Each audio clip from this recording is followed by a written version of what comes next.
నమస్తే, నేను ప్రశాంత్. ఈ మధ్య కాలంలో నేపాల్లో సోషల్ మీడియా యాప్స్ కి సంబంధించి గొడవలు ఏ విధంగా అయ్యాయో మనమైతే చూస్తూనే ఉన్నాం. అదే సిచ్యువేషన్ ఇప్పుడు భారత్ లో రాబోతుందా, రాహుల్ గాంధీ గారు ఏం చేయబోతున్నారు అనే విషయాలు అయితే తెలుసుకుందాం. దీని గురించి అయితే మాట్లాడేందుకు ప్రస్తుతం మనతో పాటు సీనియర్ జర్నలిస్ట్ సిఎస్ రావు గారు ఉన్నారు. నమస్తే అండి. నమస్తే సార్, ఈ మధ్య కాలంలో రీసెంట్ గా నేపాల్లో ఏం జరిగిందో మనమైతే చూసాం సోషల్ మీడియాకి సంబంధించి.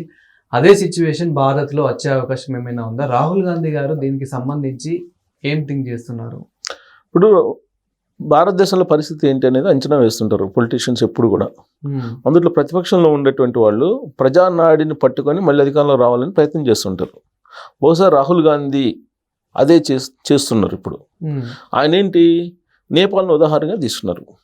నేపాల్ను ఉదాహరణగా తీసుకుని అక్కడ జన్జెడ్ అనేటువంటి ఒక సంస్థ ద్వారా సువిద్ అనే అతను ఈ మొత్తం నేపాల్లో యూత్ని 26 ఇయర్స్ బిట్వీన్ 18 and 26 ఇయర్స్ మధ్యలో ఉండేటువంటి యూత్ని ఆయన సోషల్ మీడియా ద్వారా పెద్ద ఎత్తున చైతన్యపరిచారు.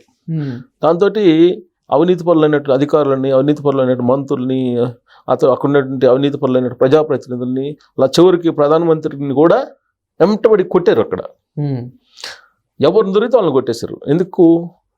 ప్రజల్లో ఉండేటువంటి అన్రెస్ట్ ఏదైతే ఉందో, అసంతృప్తి ఏదైతే ఉందో దాన్ని గమనించారు. అతను గమనించి ఈ జన్జెడ్ అనే దాన్ని పెట్టి యువతని మేల్కొల్పాడు. ఎప్పుడైనా సరే ఉద్యమాలు యువత నుంచే రావాలి. నిర్మాణం వేరే వాళ్ళు చేసినా కానీ ఆ ఉద్యమ స్ఫూర్తి యూత్లోనే నింపాలి. అది నింపాలంటే ఇప్పుడు సోషల్ మీడియా ప్లాట్ఫామ్ అనేది ఒక ఆయుధం.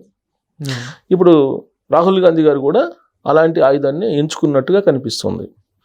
దానికి తన వైపు యూత్ని తిప్పుకోవడానికి ఆయన ఇప్పుడు ఓట్ చోర్ అనేటువంటి కార్యక్రమం ఒకటి తీసుకున్నారు. ఆయన జనరల్గా ప్రజల్లో ఒక రకమైనటువంటి అనుమానాలు ఉన్నాయి జరిగినటువంటి ఎన్నికల ఫలితాల మీద భారతదేశ వ్యాప్తంగా. ఆ విధమైనటువంటి డౌట్స్ క్రియేట్ చేశారు. ఆ విధమైన డౌట్స్కి కొన్ని అంశాలు కూడా ఉన్నాయి.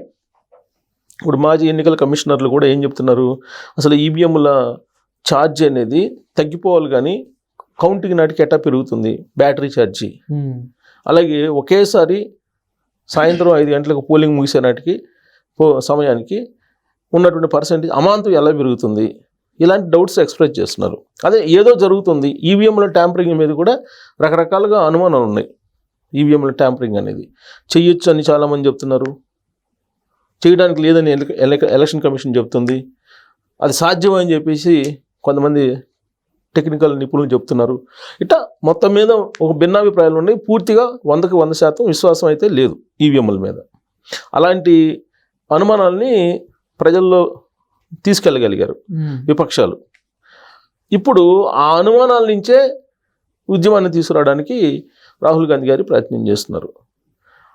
అణుబాంబు కంటే హైడ్రోజన్ బాంబు పవర్ఫుల్, మనం అణుబాంబే విన్నాము, హైడ్రోజన్ బాంబు లాంటి న్యూస్ తీసుకొస్తానని చెప్పి ఎప్పటికప్పుడు ఆయన చెప్తూ వచ్చారు. నిజంగా హైడ్రోజన్ బాంబు లాంటి న్యూస్ తీసుకొస్తారేమని చెప్పి అనుకున్నారు. ఇప్పటికి 2 సార్లు అన్నారు. నిన్న కూడా ఆయన మా కర్ణాటకలో ఉండే కొన్ని నియోజకవర్గాల్లో ఓట్లను ఏ విధంగా ప్రత్యేకమైనటువంటి సాఫ్ట్వేర్ తోటి తొలగించారు అనే దాని మీద ఒక డెమో నిర్వహించారు. ప్రెస్ మీట్లో చెప్పారు ఆయన. ఒక ప్రత్యేకమైన సాఫ్ట్వేర్ తీసుకొని కాంగ్రెస్ పార్టీ సానుభూతి పరులు లేదంటే కాంగ్రెస్ పార్టీకి సంబంధించిన ఓటర్లను ఐడెంటిఫై చేసి కొన్ని లక్షల ఓట్లని కర్ణాటకలో తీసేశారు అనేది ఆయన నిన్న ప్రెస్ మీట్లో బయటపెట్టినటువంటి అంశం. దాన్నే హైడ్రోజన్ బాంబా లేదంటే ఇంకొక హైడ్రోజన్ బాంబు ఉంటుందా అనేది ఇప్పుడు చర్చ జరుగుతుంది. ఎందుకంటే ఆయన యాక్చువల్గా ఆయన తీసుకుంది ఏంటంటే ఈవీఎంలో ట్యాంపరింగ్ ఉందనేది ఒక యుద్ధం చేస్తున్నారు ఎలక్షన్ కమిషన్ మీద. ఎలక్షన్ కమిషన్ అనేది మోడీ కన్సర్న్లో నడుస్తుంది అనేది ఆయన చేస్తున్నటువంటి ఆరోపణ. ఆ ఈవీఎంలకు సంబంధించి ట్యాంపరింగ్ జరిగింది అనేది బయట పెడతారేమో అని చెప్పి అందరూ ఎక్స్పెక్ట్ చేశారు. కానీ ఆయన ఇప్పుడు చెప్తుంది ఏంటంటే దొంగ ఓట్లు తీసేస్తున్నారు, ఓట్లని తీసేస్తున్నారు. అంటే సానుభూతి పరులైనటువంటి ఓట్లు, బీజేపీ ఇతర ఓటర్స్ ఎవరైనా ఉన్నారో వాళ్ళని ఐడెంటిఫై చేసి కొన్ని లక్షల్లో ఒక ప్రత్యేకమైనటువంటి సాఫ్ట్వేర్ పెట్టి తొలగింపజేస్తున్నారు అని చెప్పి చెప్తున్నారు ఆయన. దాంట్లో నిజం లేదు అని చెప్పి ఎన్నికల కమిషన్ చెప్తుంది. సో మొత్తం మీద ఆయన ఓట్ చోర్ అనేటువంటి కార్యక్రమానికి బీహార్లో పెద్ద ఎత్తున ఆదరణ అయితే వచ్చింది. ఆయన గతంలో మనం చూసాం, గతంలో ఆయన పాదయాత్ర చేశారు. ఆ తర్వాత మళ్ళీ న్యాయయాత్ర చేశారు. భారత్ చోడో యాత్ర, ఆ తర్వాత న్యాయయాత్ర 2 చేశారు. భారత్ చోడో యాత్ర చేసిన తర్వాత కాంగ్రెస్ పార్టీ నిజంగానే బలపడింది. 2024లో 2019 రిజల్ట్ కంటే కూడా మెరుగైనటువంటి ఫలితాలను సాధించింది కాంగ్రెస్ పార్టీ. ఇప్పుడు న్యాయ చోర యాత్ర కూడా పనిచేసింది. ఇప్పుడు ఓట్ చోర్ యాత్ర అనేది ఇప్పుడు చేస్తున్నారు ఆయన.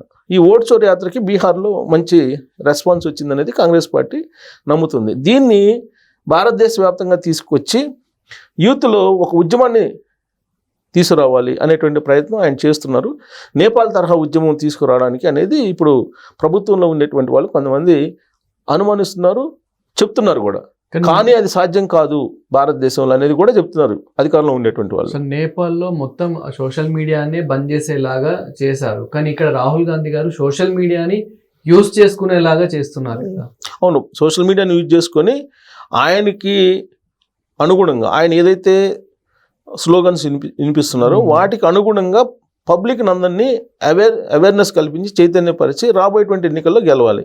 2014 ఎన్నికలకు తీసుకుంటే 2014 ఎన్నికలకు ముందు నరేంద్ర మోడీ గారు ప్రధానమంత్రి కావడానికి ఉపయోగపడిన అంశాలు ఏంది? కేవలం అవినీతి వ్యతిరేకమైనటువంటి వాయిస్ని ప్రచారాన్ని తీసుకొచ్చారు. దానికి పునాది వేసింది ఎవరు? అన్నా హజారే గారు. అప్పటికే అన్నా హజారే గారు అవినీతి వ్యతిరేక పోరాటాన్ని మొదలుపెట్టారు. పెద్ద ఎత్తున భారతదేశ వ్యాప్తంగా ఆయనకి రెస్పాన్స్ వచ్చింది. దాని మీద నరేంద్ర మోడీ గారు ప్రచారాన్ని మొదలుపెట్టారు. గుజరాత్ మోడల్ అన్నారు, అవినీతి వ్యతిరేక పాలన అన్నారు, అవినీతి రహిత పాలన అందిస్తాను అని అన్నారు ఆయన. అవినీతి వ్యతిరేకంగా పోరాడదాం అని చెప్పి ఆయన కూడా అన్నారు.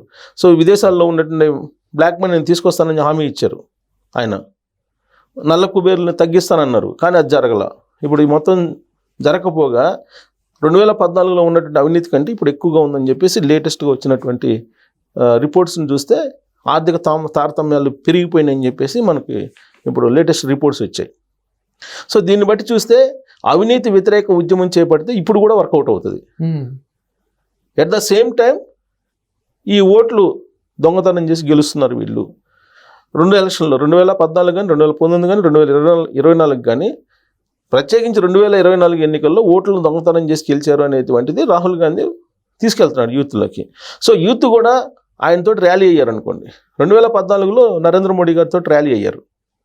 నరేంద్ర మోడీ గారితో ర్యాలీ ఎందుకు అయ్యారు? అవినీతి వ్యతిరేక పోరాటం పెద్ద ఎత్తున జరుగుతున్నటువంటి సమయంలో ఆయన అవినీతి వ్యతిరేకమైనటువంటి విధంగా నేను కూడా నడుస్తానని చెప్పి వచ్చాడు ఆయన.